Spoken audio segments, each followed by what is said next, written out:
The following program is a short segment of the first audience presentation given by Dr. Peter Chojnowski. Fatima Fraud, Our Case for an Impostor Lucy. Part 1. Look for Part 2, coming soon. First of all, you're going to have to submit to a little experiment.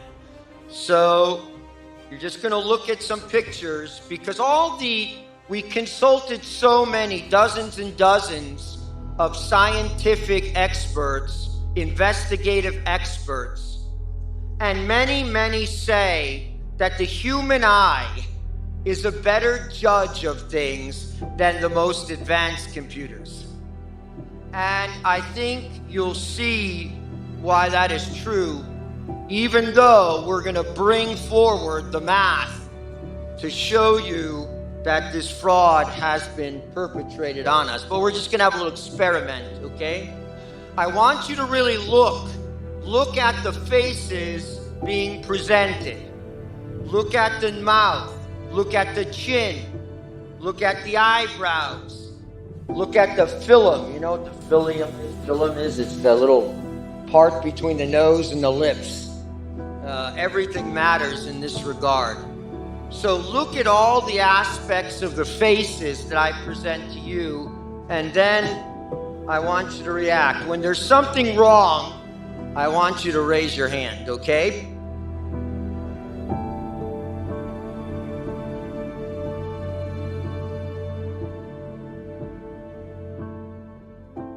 Here's age 10.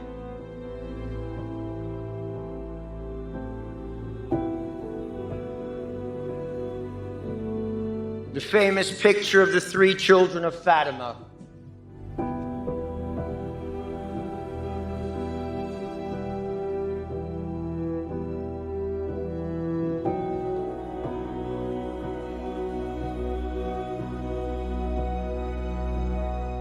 About the age of 13.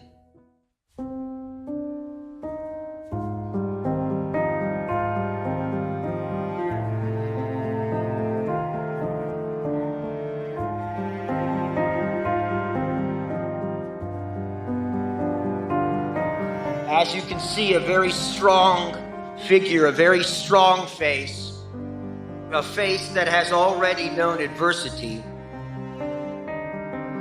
There's a certain aura about it. When entering the Dorothean nuns,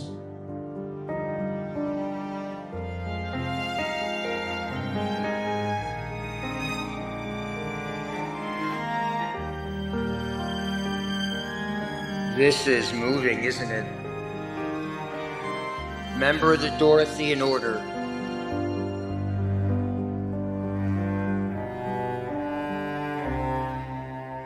One of the few profiles that we have of Sister Lucy. She's a Dorothean nun, and you can see her profile. Notice the chin, the lips, the forehead.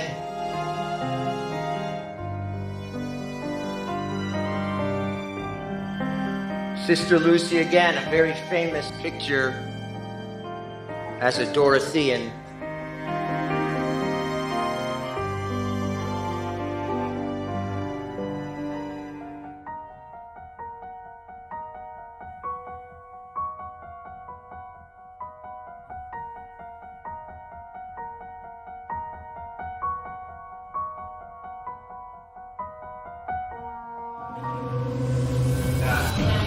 Wait, what? No way. Wait a minute. I meant I spent all that money on something that's obvious. Wait. Check it out again.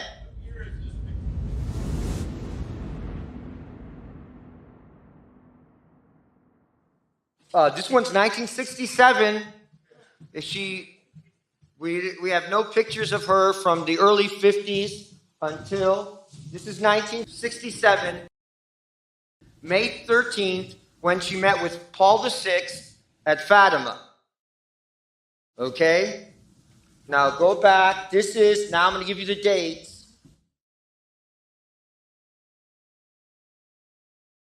This is 1947. Dorothean. This is 1967, Carmelite. Just my own interest. Are we dealing with the same person? Who says yes? Who says no? No.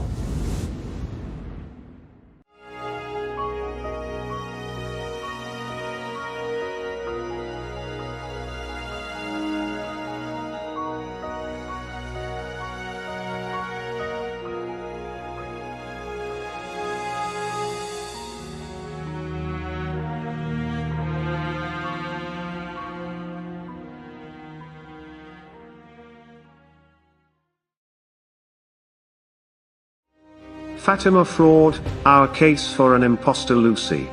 Part II.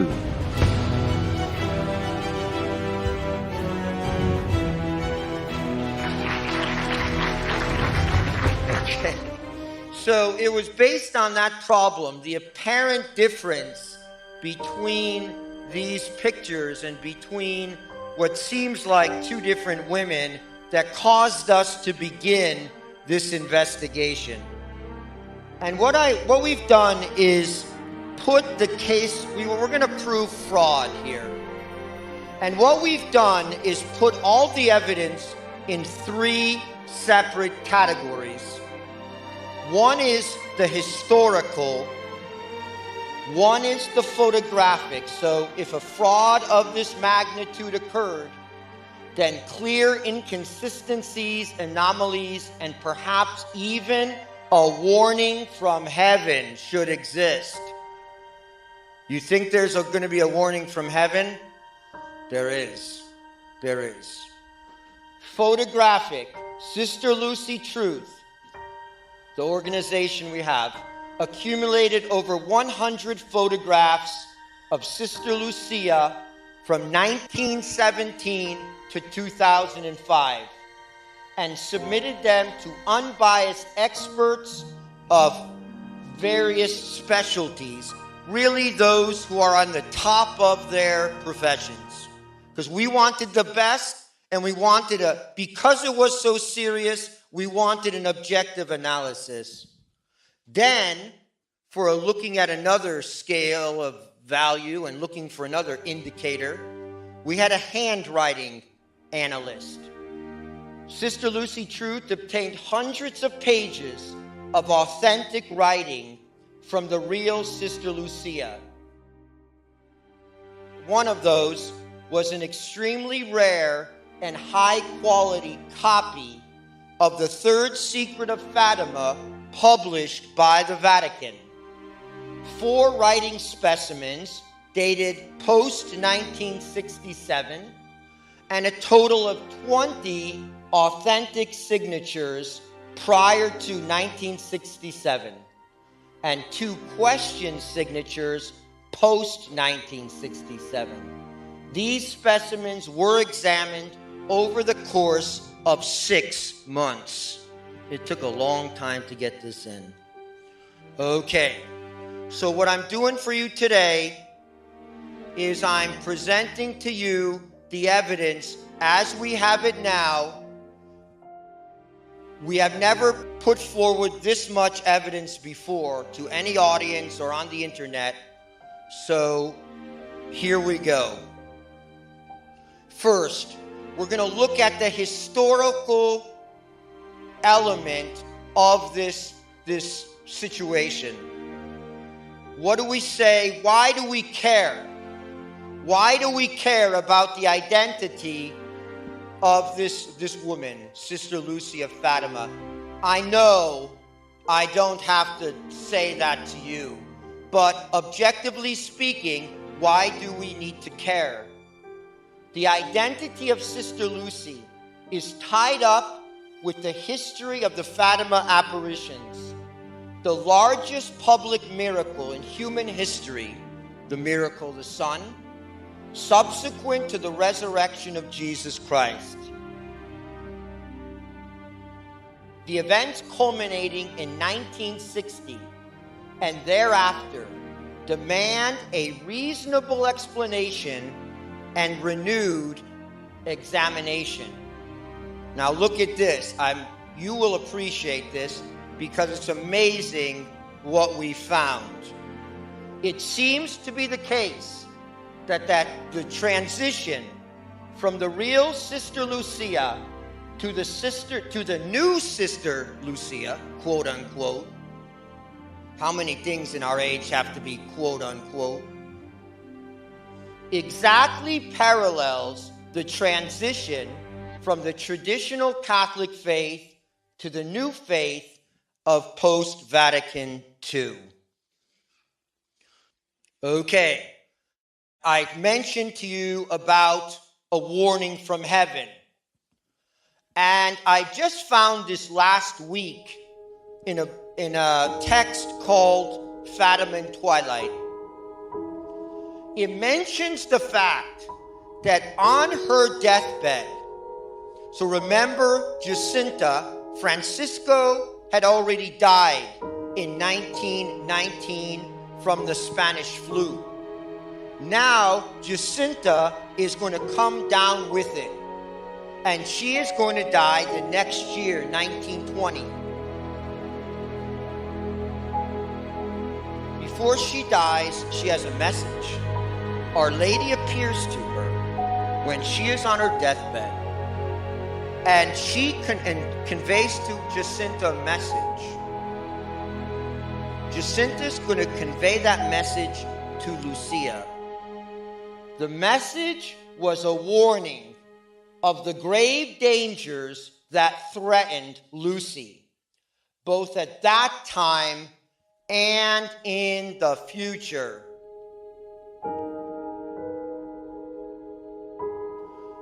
The priest who was in charge of the area of Fatima,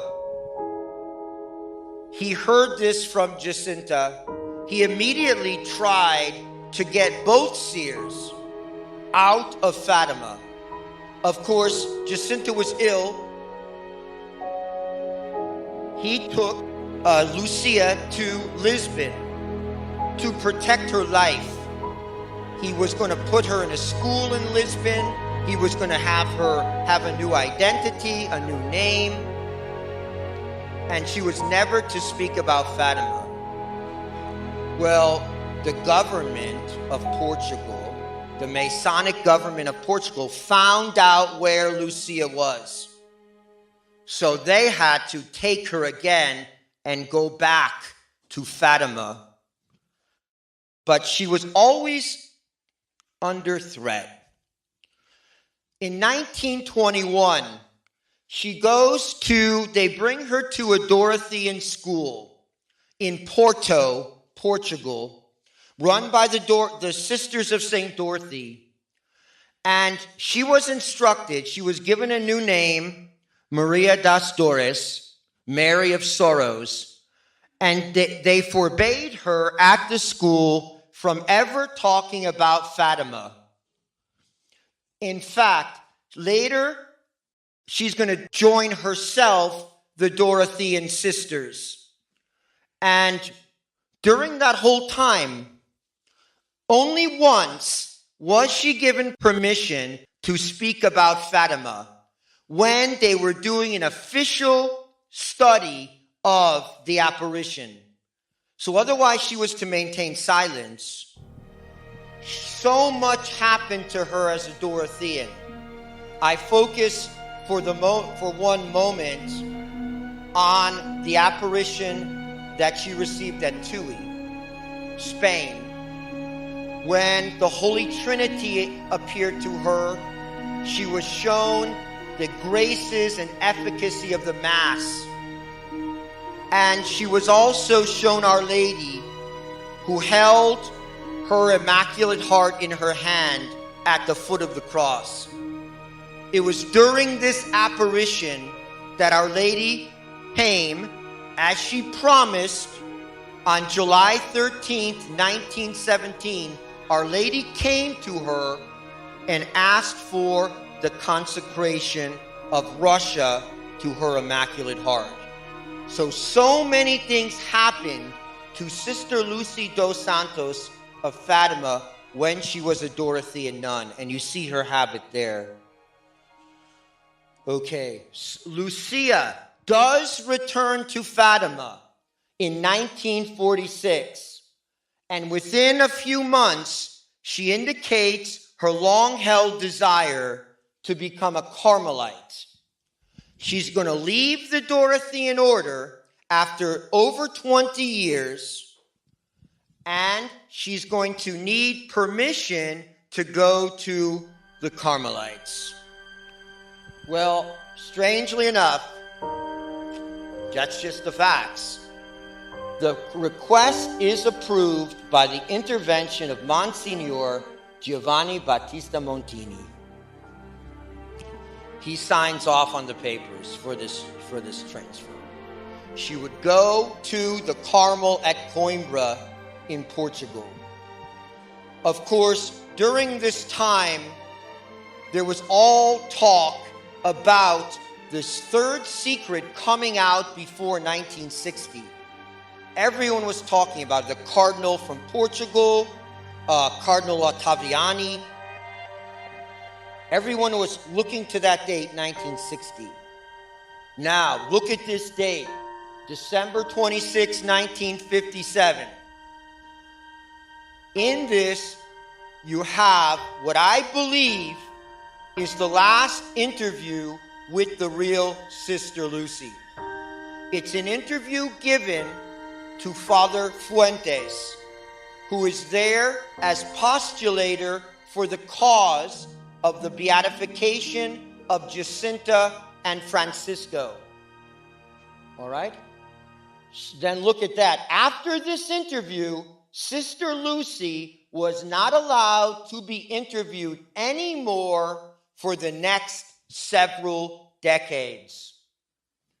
The interview was not published, so she gave the interview, he left, and he went back to Mexico. He was Mexican. The interview was not published until May 1958. But then he gave a conference. Father Fuentes gave a conference in 1958. And first of all, he described the Sister Lucy that he met a few months before. Look what he says. He said, described Sister Lucy's appearance as very sad, pale, and drawn. Now that's the way she appeared. What did she tell Father Fuentes? She told him the chastisement from heaven is imminent. This is December 26, 1957. The chastisement from heaven is imminent.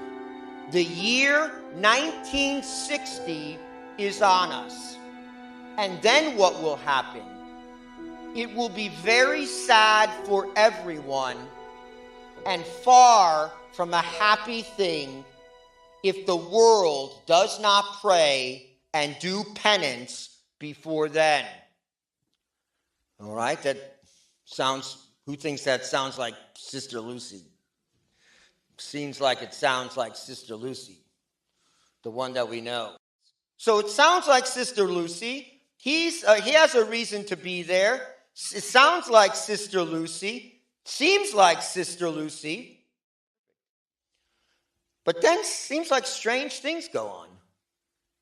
The interview's published in 1958. Then, in 1959, the Diocese of Coimbra, on July 2nd, 1959, released a disconcerting note, publicly disavowing Father Fuentes, along with the following words of correction, supposedly coming from Sister Lucy about Father Fuentes. This is what she's supposed to say. I know nothing and could therefore say nothing about such punishments, which are falsely attributed to me. This note, issued by the diocese, ends with the following line. The note closes with these words: Sister Lucy has nothing more to say on Fatima.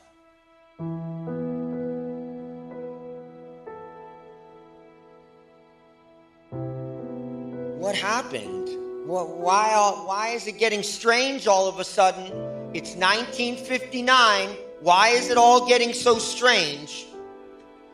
Here are the events that happened 1958 to 1959 and then into the 60s. I'm just going to run through them because I think they matter. This is a transitional year. So, and what happens in the church is going to affect Sister Lucy and what happens to her. Surely. Number one, October 9th, 1958, Pope Pius XII dies. On October 26, 1958, in the conclave, on that day there were 2 releases of smoke. In the first release, when they're burning the ballots after 2 ballots, there was, at the conclave, of course, white smoke initially went up the pipe, but then black smoke gushed out. Then, in the evening, the second burning of the ballots on this day, white smoke emerges and it enlivens the crowd, and it indicates to the Vatican radio and the announcers that a pope has been chosen. For 5 minutes, white smoke went up the chimney from the Sistine Chapel. Well, as we know, nobody came out on the balcony that day. They're supposed to come out after 20 minutes. Nobody comes out. What happens? Then, later in the evening, they announced there was a mistake. October 27th, 1958, a penumbral lunar eclipse appeared over Rome from 5:13 p.m. to 6:36. If you think back to Our Lady of La Salette, the church will be in eclipse. Maybe it's just odd. Then, on October 28, 1958, Angelo Roncalli appears on the balcony as John the 23rd. This concerns us, this critical move, and we're going to follow up on it because we want to know what happened in that conclave of 1958. We want to know. And who would know? Who would be spying on that conclave? The U.S. government. No, it's true. It's true. So we want to get the declassified documents concerning that conclave. What happened? Because clearly it was the turning point for Sister Lucy, as we will see.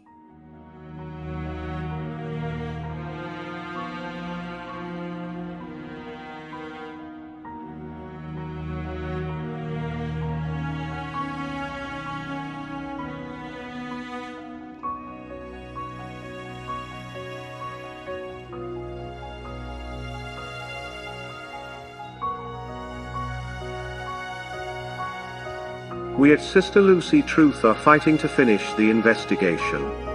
If you are able, and want to see justice for Sister Lucia, please consider sending any size donation to keep us going. Thank you.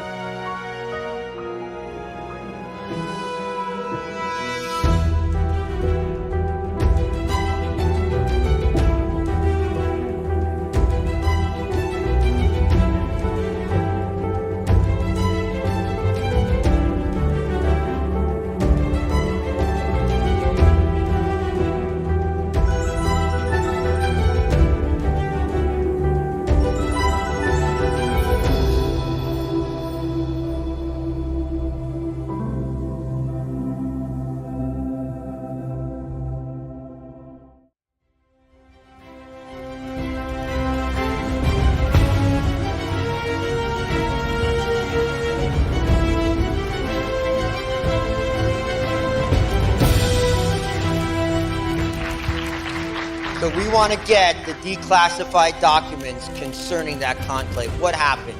Because clearly it was the turning point for Sister Lucy, as we will see. Look at that date. Doesn't it give you chills? October 11th, 1958.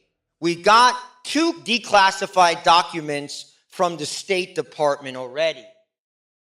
And they tell us, look at it's dated, October 11th, 2 p.m., 1958. It's from the American ambassador to Italy to the Secretary of State, John Foster Dulles. And it says, so this is a confidential, extremely secret communication. It says this. This is before October 11th, so this is right after Pius XII dies. During conversation with embassy officer, Vatican source expressed personal view. Next pope will be elected outside conclave by agreement between cardinals. So a little interesting. Then it gets really interesting. Zellerbach is the American ambassador to Italy at the time, a Jewish man. He says this, just fill in cardinal at the beginning. Cardinal Siri, Ruffini, Ottaviani would be misfortune for church, since these 3 cardinals have an unrealistic approach to great problems facing the world today. Source said election of any one of these 3 could depend on the influence of American cardinals, and volunteered suggestion U.S. authorities would do well to exercise discreetly their own influence on certain American cardinals. They want to get their hands in there because who are these guys? These are the traditionalists, electors. Siri, Ruffini, Ottaviani. Now John the 23rd is elected, and this is we don't know much yet. This is another declassified document that we've received, and it says, just look at number 2. I have noted with some humor that this is after John the 23rd is elected, and the ambassador's writing to the Secretary of State. I have noted with some humor that the new pope is captioned in the various magazine articles about papal candidates as non-political. I have never met a more politically aware individual. While more than 10 years of service as a papal legate and nuncio seem to me rather political. So he's talking about John the 23rd. And then John the 23rd is elected, and look what happens. Think about what's happening to Sister Lucy. Already her message is getting changed. January 25th, 1959, John the 23rd calls for the Second Vatican Council as one of his first acts.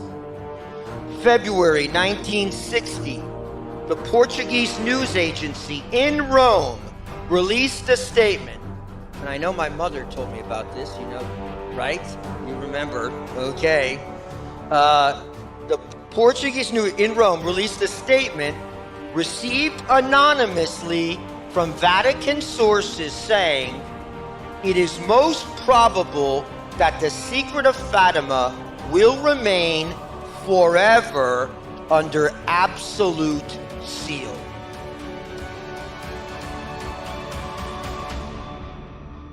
Remember, the secret was supposed to be revealed by 1960.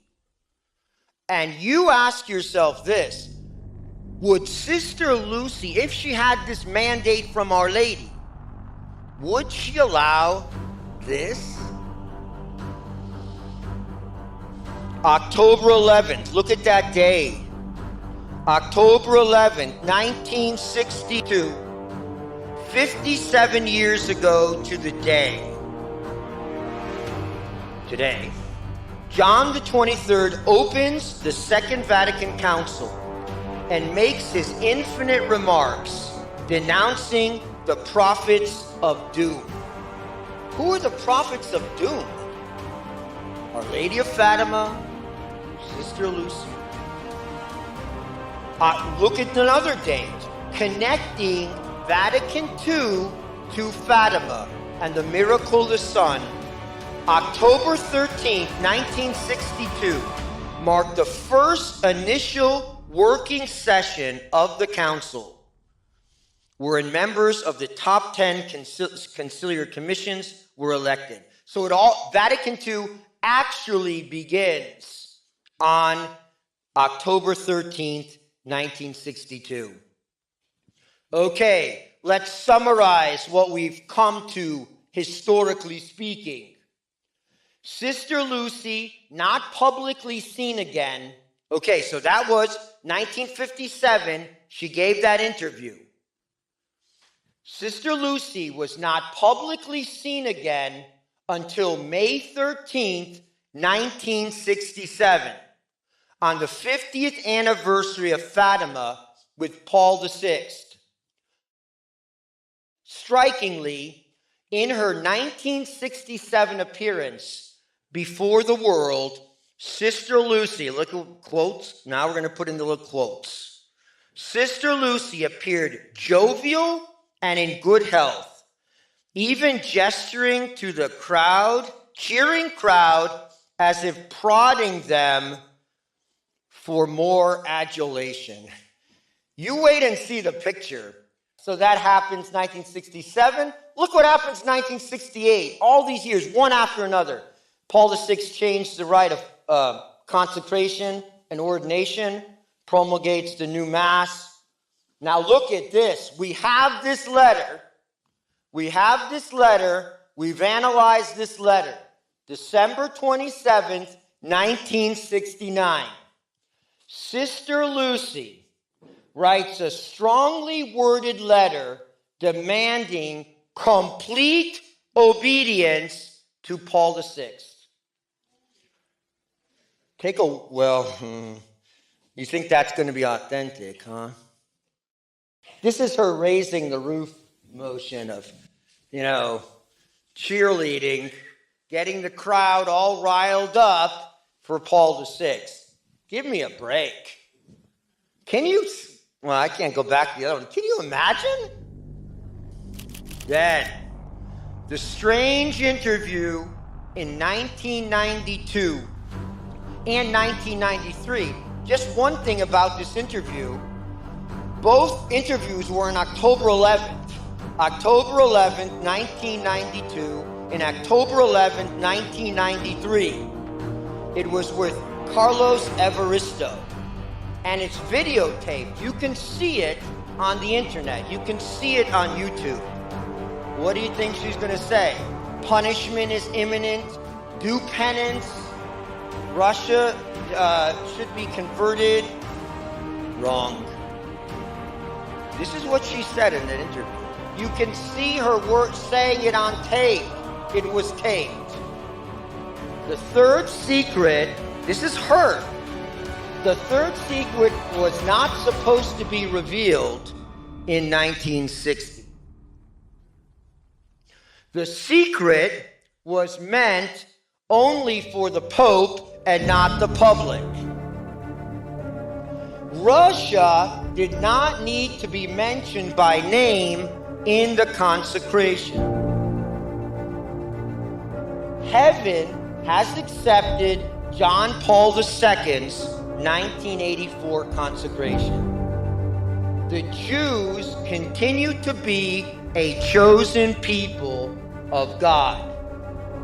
The triumph of the Immaculate Heart has already taken place. But it's an ongoing process, so it just doesn't seem like it. Okay, go. After you get off the hill, you pretty much see it's very ongoing, yeah. But It's on YouTube. You have to see it. She's at this mass for the beatification of Jacinta and Francisca. And this is her receiving communion from John Paul II, 2000. As soon as, first of all, she goes up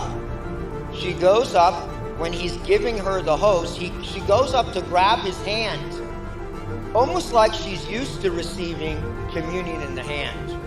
And he has to sort of insert it in her mouth, strongly. And then, immediately after she gets communion, she starts kissing the hand of John Paul II. And then she asked her bodyguard if she could stay next to John Paul II on the altar while he was giving out communion. For the woman who received the Blessed Sacrament from an angel, who prostrated himself on the ground, in the same year, she had an interview with John Paul II that was taped. She held his hand for 2 hours during that interview. Summary of historical evidence. Warning from Our Lady that Lucia's life was in danger and would be in the future. A cascade of events bringing the late 1950s and the early 60s into sharp focus. Multiple sources announcing the third secret to be released in 1960. Powerful 1957 interview with Father Fuentes, and which was denied thereafter by the Diocese of Coimbra. Direct connection between Fatima and the first working session of Vatican II, and multiple inconsistencies in Sister Lucia's behavior and statements post-1967. Now, photographic evidence. Here we go. What we did, we have over 100 pictures of Sister Lucy from one time or another. We divided them up into 4 categories. The A category, which is Sister Lucy as a child. The B category, which is Sister Lucy in the 1920s, 1940s, early 50s. Excuse me, that's the B category. The C category is Sister Lucy on that one day, May 13th, in 1967, when she was in Fatima. So that's subject C. Then subject D is post-1981, when John Paul II went to see her. All right, those pictures after 1981. Who did we consult? We consulted 2 board-certified plastic surgeons. We consulted periodontists. We consulted with a criminal forensic sketch artist, and I'll talk about her in a moment. And then we have an ophthalmologist. That information is released here for the first time. Okay, so what's the evidence? Expert analysis of photographs. First one, the plastic surgeon, Dr. Julio Garcia, board certified in plastic surgery by the American Board of Plastic Surgeons, a member of the American Academy of Cosmetic Surgery, a member of the American Society of Aesthetic Plastic Surgery, chief of plastic surgery at both Humana Sunrise and Valley Hospitals. He also has an art degree from Northwestern University, and he's on the American Board of Anti-Aging. I wonder what that is. Okay, we bring you his conclusion. First, he saw all the pictures and he pointed out things to us that we didn't even see and we had to follow up on. He says this. He never heard of this case before. He just looking at the evidence. I am of the opinion that subject B, 1940s, Sister Lucy, and subject C, 1967, Sister Lucy, share some similarities, but I am very confident they are not the same individual. Finding number 1, inconsistent chin. Now I think you can see the chins, right? Same person? Same person?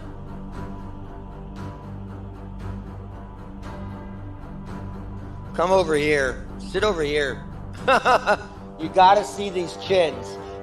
Every single specialist goes, the chin, the chin, the chin, the chin. And nobody thinks for some reason that Sister Lucy had a chin implant. Nobody. All right? It seems a lot. Yeah. Finding inconsistent chins, visibly different chins, unexplainable except the individuals are different, or a chin implant. Subject C and D, that's 1967 and after, okay?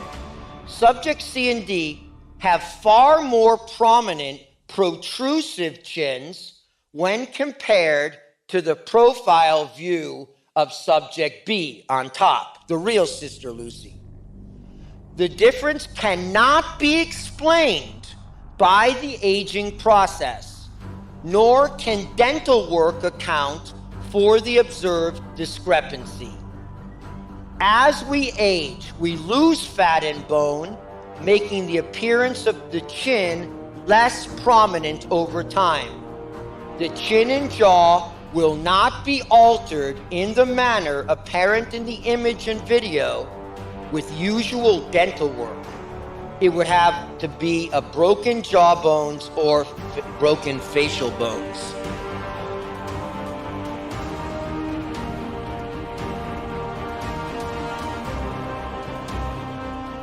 Why have they been saying it's the same person for so long? Here we go, side by side, profile view. These are the photos that the plastic surgeon picked out. Here we go again. 2 Sister Lucy 2s on the bottom, and then the 1 Sister Lucy on the top. Now, okay, here we go. I bet you never thought about eyelid creases. Or I better put this down.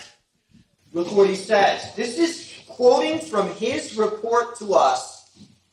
It would be very unusual to not be able to detect a crease in the upper lid when an individual is young, and then observe such a crease when that same individual ages. However, in images from the 1940s, it is nearly impossible to detect any crease in the upper eyelid.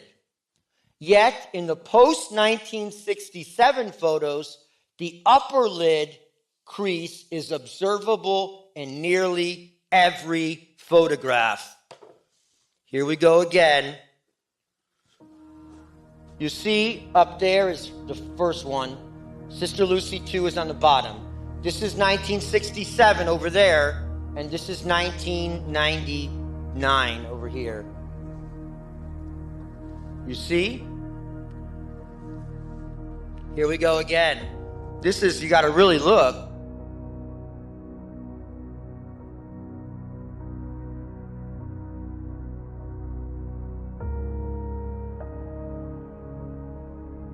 Oral Surgeon Report, by Dr. Joseph Mascaro, DMD. There is no good explanation, except 2 different individuals. Sister Lucy Truth commissioned Dr. Joseph Mascaro, DMD, a well-respected oral surgeon with over 40 years of experience, to analyze our full photo and video collections of the two Sister Lucys, and provide us with his expert opinion. Dr. Mascaro points out that not only are the profiles of the two individuals in nearly opposite condition, but these differences cannot be explained through dental work, and are caused by different skeletal structures of the face. Because of this medical fact, Dr. Mascaro concludes, "It is my opinion that Lucy 1 and Lucy 2 are not, and cannot be the same individual." These opinions are offered to a reasonable degree of medical certainty. From Dr. Mascaro's oral surgeon report. After reviewing the photographic and video evidence over the course of several months, it is clear that Lucy 1, subject AB, and Lucy 2, subject CD, are not the same individual. Several anatomical facts support this conclusion, particularly when the profiles are compared. Retrognathic versus prognathic profiles.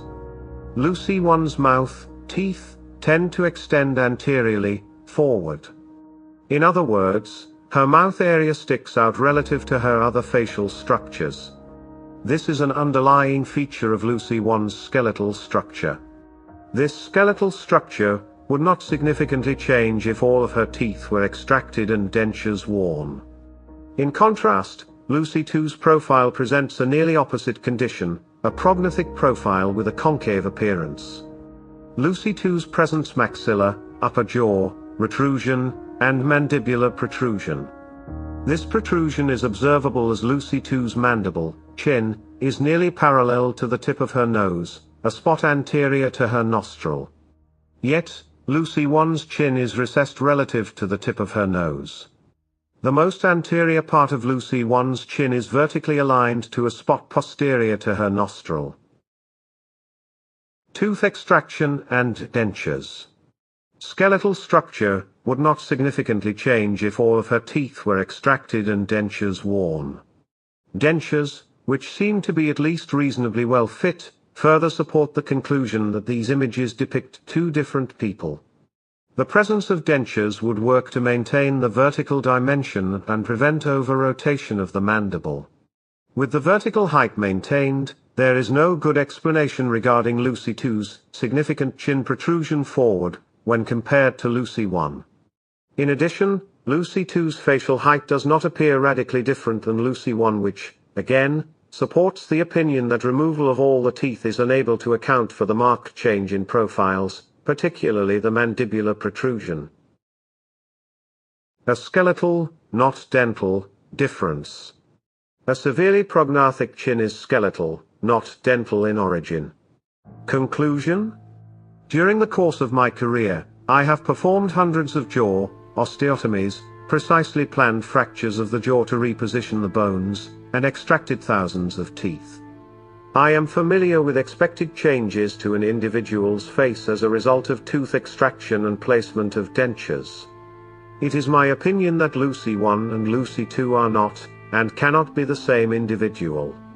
These opinions are offered to a reasonable degree of medical certainty. Okay, plastic surgeon's report. Finding number 3. Different eyebrow distances. Some of you noticed this already. The distance between the eyebrow and eye should shorten with age, not lengthen. So this is the 1940s Sister Lucy over there, and this is the 1967 Sister Lucy, 20 years later. In Sister Lucy 2, the distance is longer. Mathematical measuring of the faces establishes ratios that show Sister Lucy 1 has a substantially shorter distance between the bottom of the brow to the upper eyelash, when compared to Lucy 2. Okay, and the mathematical measurements that we're giving you has never before been published by us, so you hear it for the first time. So you see, it gets bigger when it's supposed to get smaller. How can this be?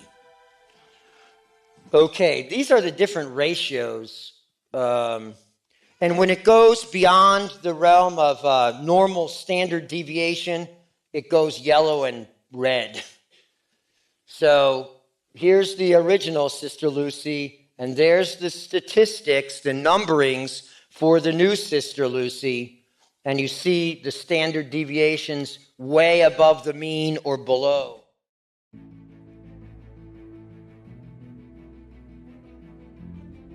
.42.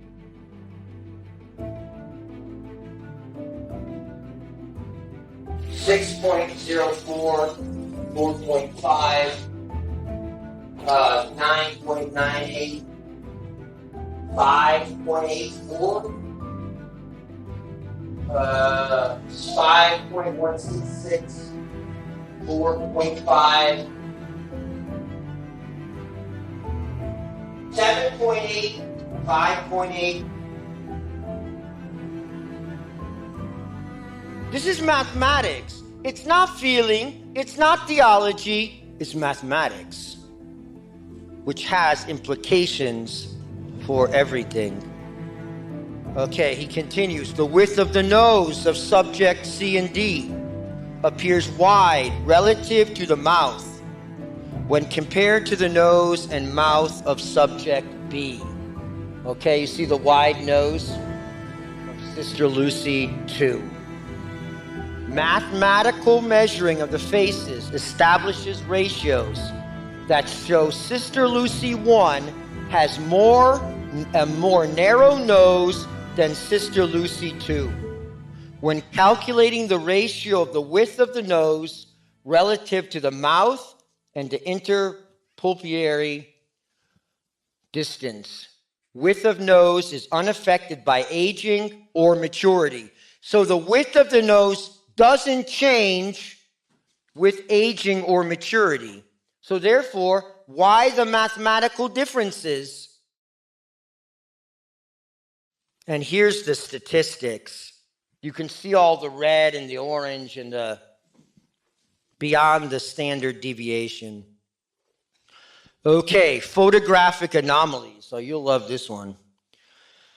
This is what Dr. Garcia pointed out to us. And we started looking into it and doing research.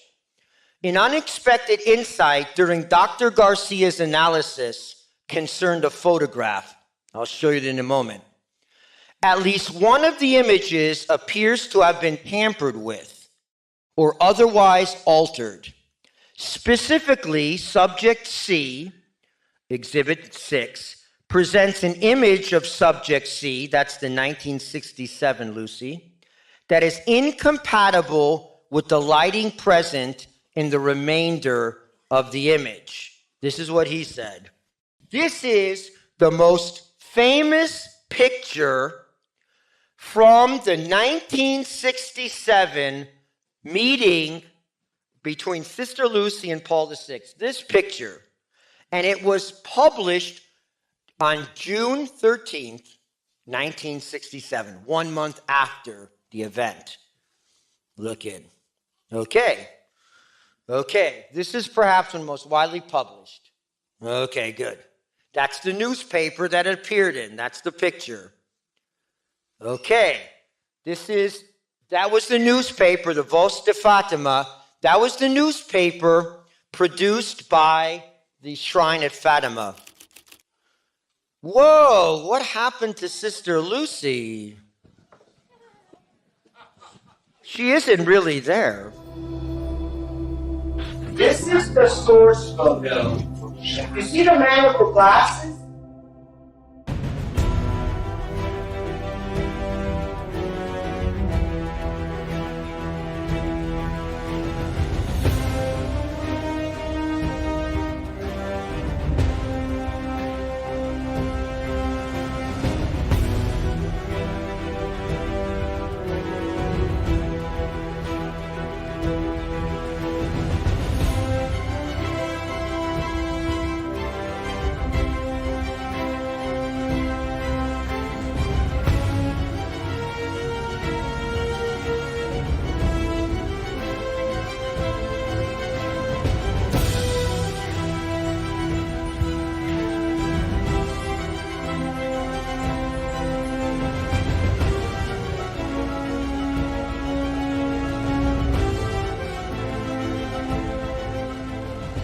the photographic anomalies multiplied as the examination continued. That's an understatement. Sister Lucy, talking very closely, intimately, in a friendly way with Paul VI. All right, this huge crowd in the background. Notice this flag here, and notice the various characters. So we're talking, laughing. Guess what? Nope. Where'd you go? That's the source photo. That's the real photo. And then this photo was put out. Oh, what? See the flags? The same position. Listen, the man with his back turned, same position. And look, he's in exactly the same position. She wasn't there. You know how long she spent with him? 3 minutes. On that day in 1967. 3 minutes. We got another one. Whoa. Perfectly normal, right? Look at the figures. What do you think about Sister Lucy? Remember that face? Remember that picture before? It's the same one. It's the same one that was on that book. It was the same one in the yearbook. Same one near the camera. You think that looks real? Well. Oh boy. Okay. Well, there's she in front of the camera again, and they manipulate the background a little bit, you see, but she has exactly the same expression on. We still aren't sure regarding how these were made because there was no Photoshop in those days. And my friend is looking into this because clearly the face of Sister Lucy was tampered with. Okay, the eye positions are strange. They turn the image this way and that to try to make it look plausible. I'm just gonna... Then there's the floating eyebrow. Okay, here we go again. Can you see the floating eyebrow here? Yeah.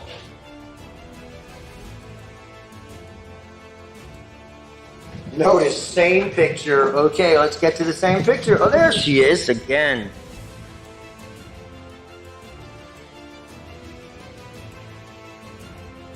Okay, here we go. There's strange things with the eyes going on. You see there's this bit of flesh right there. Okay, the forensic artist report. Lois Gibson. She's in the Guinness Book of World Records for identifying the most criminals through her sketches. She recreates faces even from skulls. All right, she is the top forensic artist in the world. And this is what she said when she did her report. She said, every one of these forensic reports is a complete confirmation of the thesis. I could have done many more. Any one of the three is conclusive. So I sense this is totally convincing. Okay, Gibson says that the two Sister Lucys have completely different facial structures, and therefore it is impossible these are the same woman. And she goes through the comparisons. And I think there's, okay, here, based on her pictures from childhood, Sister Lucy's, and from the 1940s, that's how she was supposed to look, according to this biometrics and all this. 60 makes sense. That's how she actually looked. This is how she's supposed to look at 80. This is how she looks at 84.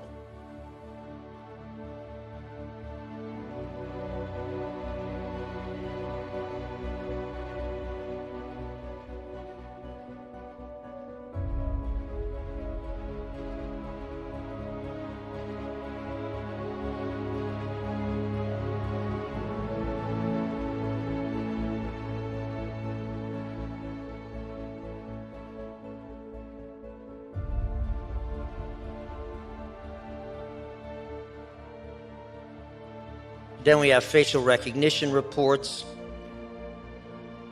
The conclusion of it all. This is from Michigan State University, the only university that has a forensic facial recognition lab. Subjects A and B are one individual. That's the child and the 1940 Sister Lucy. C and D are very likely also the same individual. B, the real Sister Lucy, is different from subject D, the elderly Sister Lucy. Okay. And this is, he identified another facial recognition report. He identified, this one identified the Boston Marathon bombers. And he says, facial analysis strongly suggests that subject B, the real Sister Lucy, and subject C are photographs from two different individuals.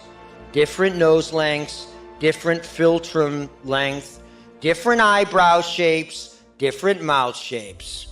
And here are all the statistics. This is his facial recognizer.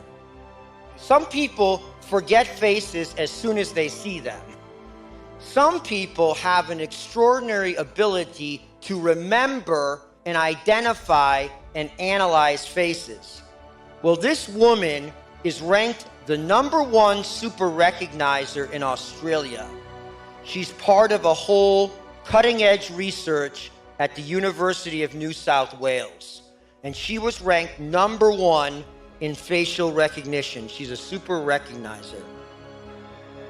Okay? And what did she say? And she sorted the pictures herself out. She concluded that the first two were the same person, child in 1940s, and the latter two displayed a different person.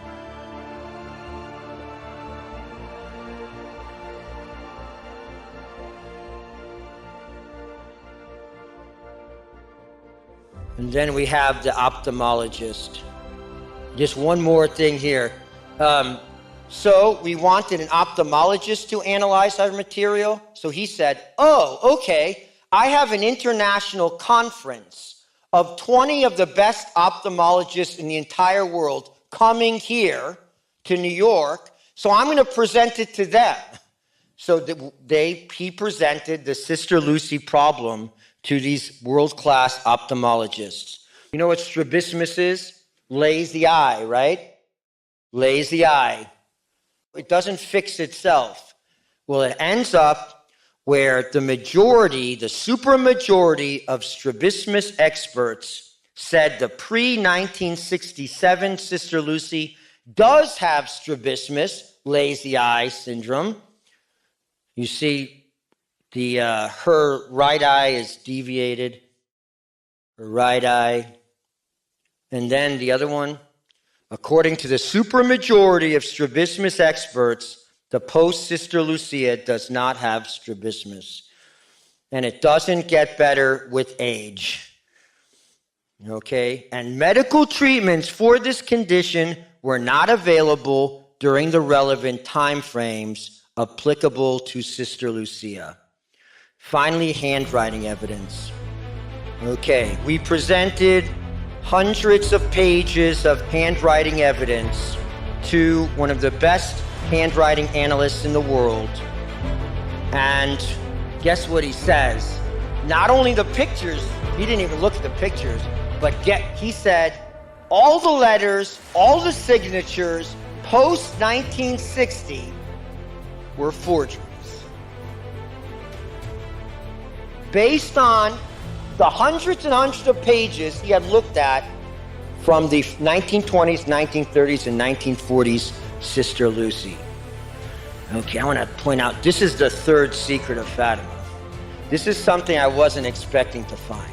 He says the secret released by the Vatican was authentic. Probably, in her handwriting. Probably meaning there's more to it. This is just the vision. There's probably more to it. And that's a mystery that we're not going to solve.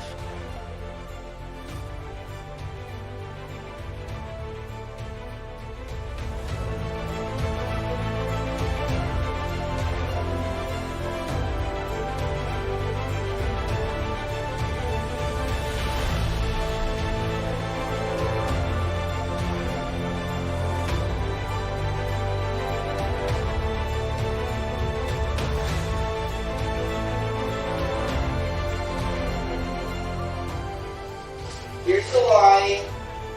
Here, H's, what do? They consistently go below the line. They consistently, over and over again, go below the line, the H's. Look at here. Look at the new Sister Lucy's writings. Is that below the line? That's above the line. Is that below the line? That's on the line. Above the line. Above the line. Below.